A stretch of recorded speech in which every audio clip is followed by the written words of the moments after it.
Imagine a man, right? And he's living in just absolute crushing poverty. I mean, his only possession in the entire world is a bicycle. Right. And it's entirely broken. Like, Right. it barely functions. Yet, if you walk up and ask to borrow it, he won't just politely decline. Oh, no, he'd probably fight you for it. Exactly. He will fight you tooth and nail to protect it out of pure fear and just sheer survival instinct. And today, for our deep dive, we're unpacking a radical 2020 manifesto that actually uses that exact broken bicycle to explain why almost every modern political system is fundamentally doomed to fail. It's a really striking image, honestly, and, it sits right at the center of this incredibly provocative essay by an author named Xuefeng.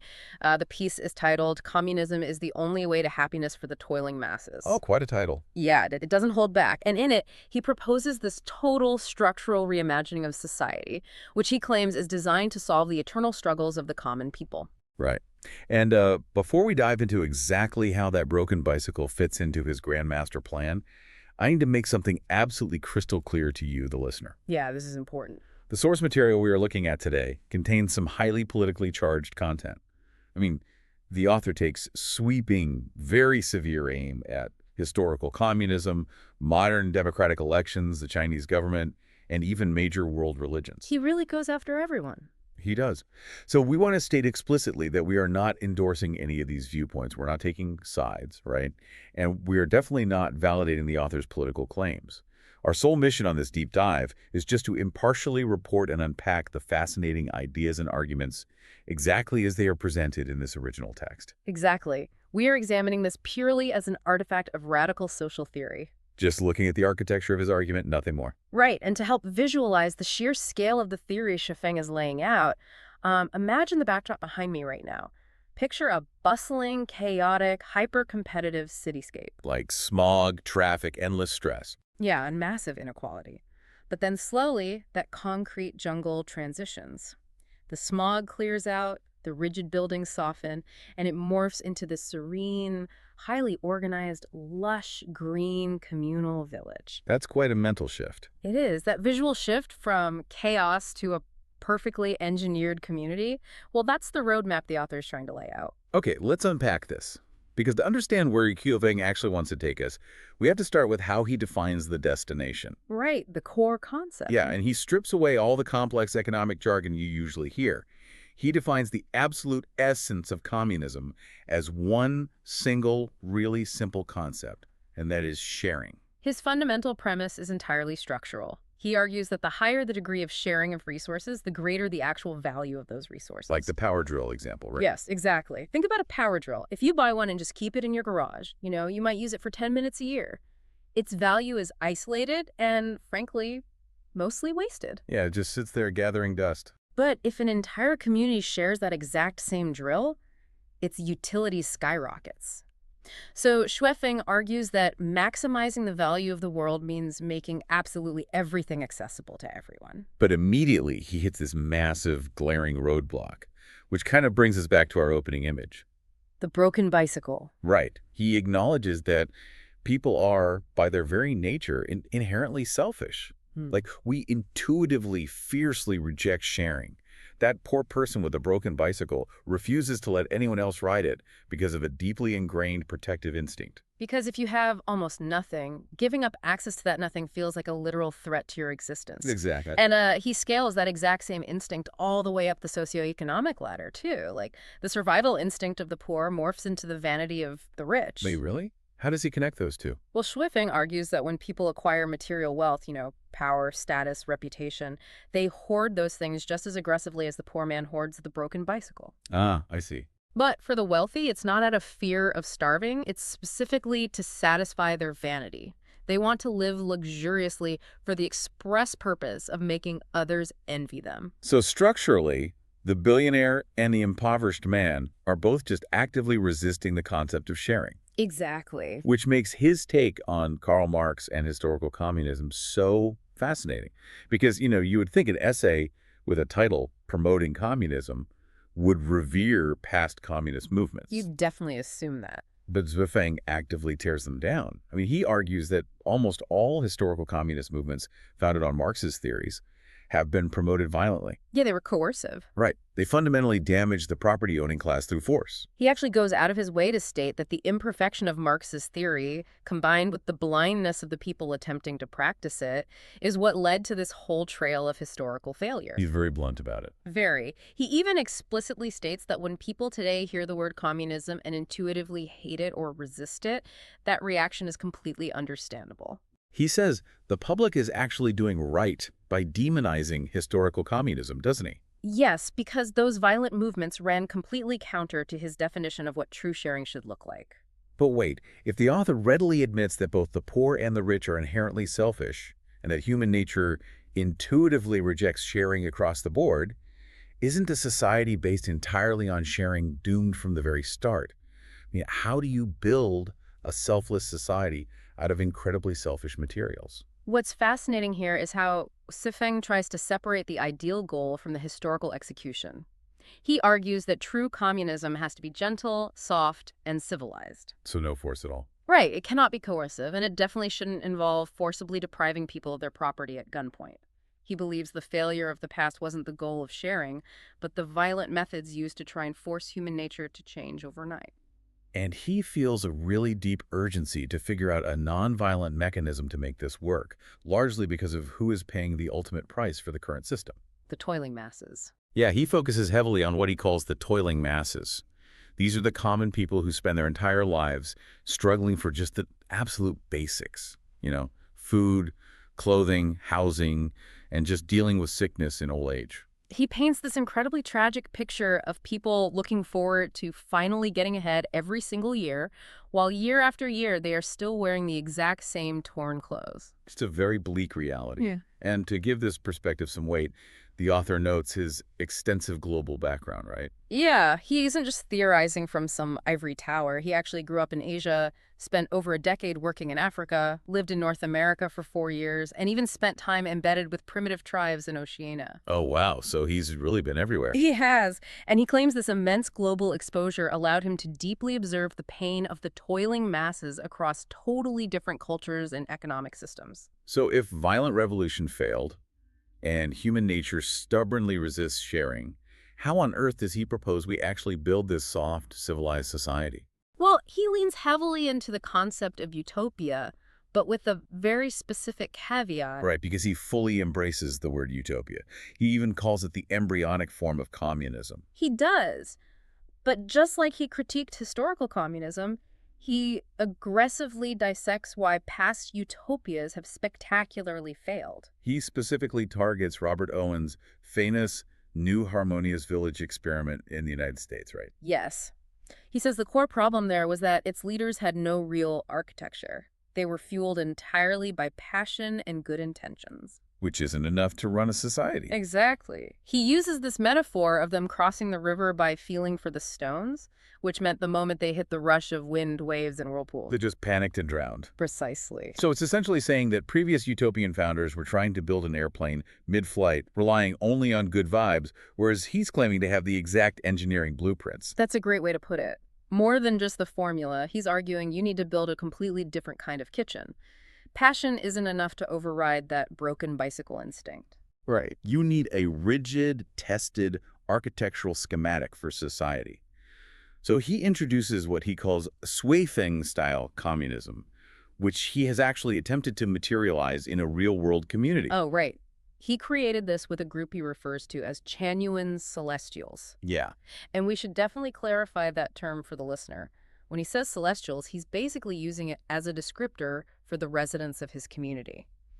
It implies they are striving for a sort of elevated, enlightened, almost transcendent state of living by abandoning traditional societal norms. Right, and this community was originally called the Second Home and is now known as the New Oasis for Life. And the metrics he claims for this new Oasis for Life model are just staggering. They really are. He argues that this specific blueprint naturally resolves territorial disputes between countries, halts the excessive consumption of natural resources, and completely eliminates the corruption of government officials. Simply because it removes the structural incentives for greed. Yeah, exactly.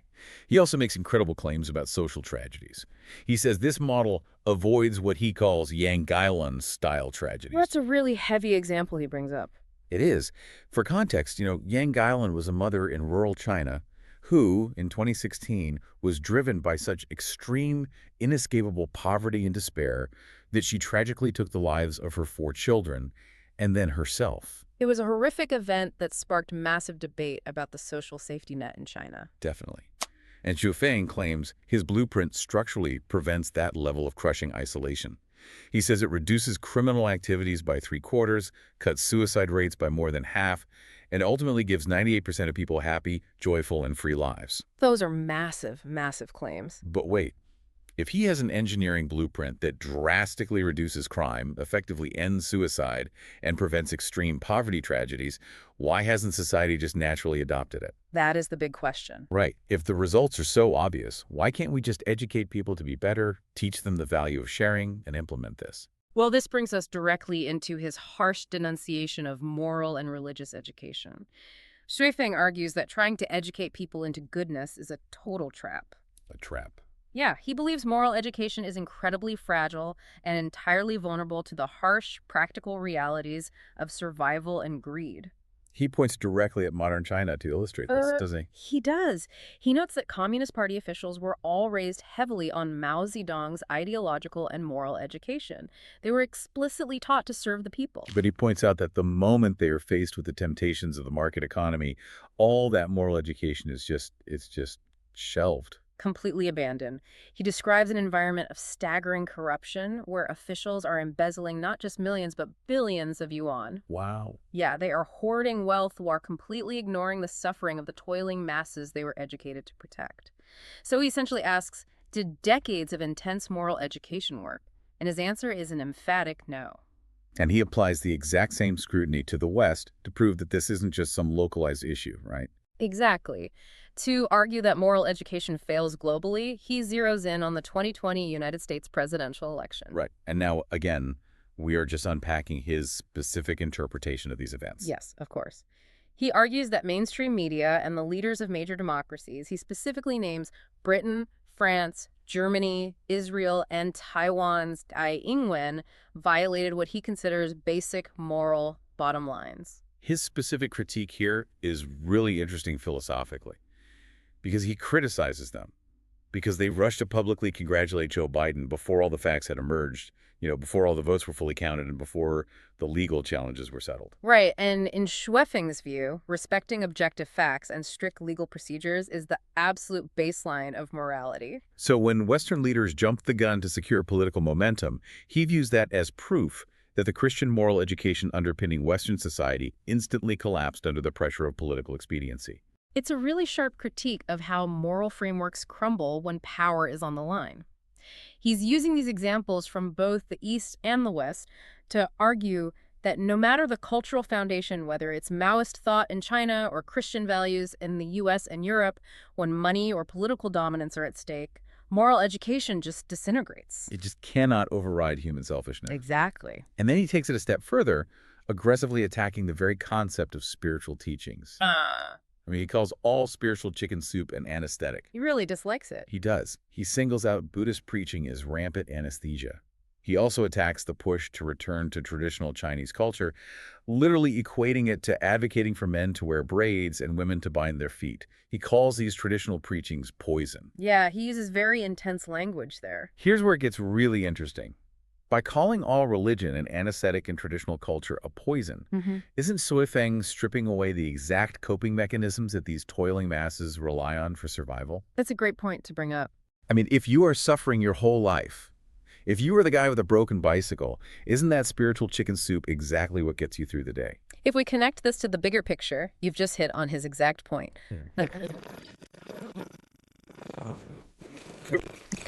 Think about what an anesthetic actually does. It numbs the pain, right? It makes a brutal surgery tolerable. Right.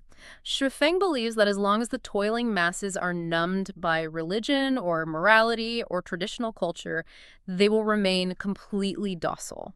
So they won't fight back. Exactly. They will endure their suffering, dream of a better life in the next world or the afterlife, and they won't seek fundamental structural changes to their reality in this one.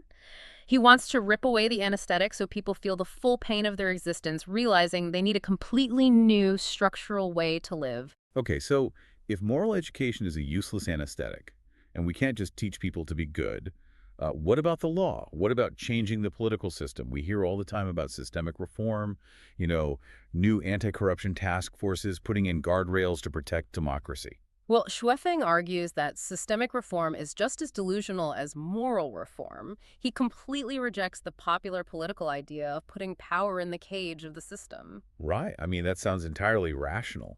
If humans are selfish, you build a legal cage to contain their worst impulses. Because he argues the system itself is the hotbed of corruption. You cannot use a corrupt cage to contain corrupt power. That makes sense in a cynical way. He looks at the thousands of years of dynasty changes in China and summarizes it with this brilliant, really cynical phrase. He says, the herbal soups changed, but the medicines did not. I mean, faces on the coins changed, the flags changed, the flavor of the government changed, but the actual fundamental architecture of society remained exactly the same. The toiling masses were still at the bottom, just struggling to survive. And he applies this exact same logic to Western democratic structures, too. He dissects the concept of the separation of powers, the idea that the executive, legislative, and judicial branches will check and balance each other. Which is supposed to be the ultimate safeguard against tyranny. Right. And he absolutely shreds that idea with a vivid hypothetical that he calls the old Wang scenario. Oh, this part is fascinating. It is. He says, imagine the United States system, but the president happens to be a guy named Old Wang. Okay, President Old Wang. Now, the judiciary is supposed to check his power, right? But the judiciary is run by Old Wang's brother-in-law. The legislative power is supposed to balance him out, but it's controlled by his third aunt. And the media, the supposed watchdog, well, that's run by his best friends. It's a devastating critique of nepotism and human networks. Truly. He is asking the reader to look past the official flowcharts of government. If the actual human beings occupying the separate branches of power are all colluding behind the scenes through family ties, shared wealth, or Ivy League friendships, does the separation of powers actually exist? And his answer is absolutely not. Right. If you don't change the foundational mode of production and life, simply shuffling the people in charge is just a meaningless game. And he doesn't just dismantle the illusions of the poor who think voting will save them. He goes aggressively after the illusions of the middle class, too. Nobody is safe from this critique. Nobody. He points out that the working class is sold this capitalist dream that if they just grind hard enough, they can squeeze into the upper class. But he points out the brutal statistical reality, which is that maybe 1 or 2 people out of 10,000 actually achieve that kind of upward mobility. It's a mathematically false hope. Exactly. And for those who think they've already made it, the comfortable middle class who own a home or a car, he completely shatters their sense of security. He argues that a million-yuan house is just a coat, essentially a birdcage.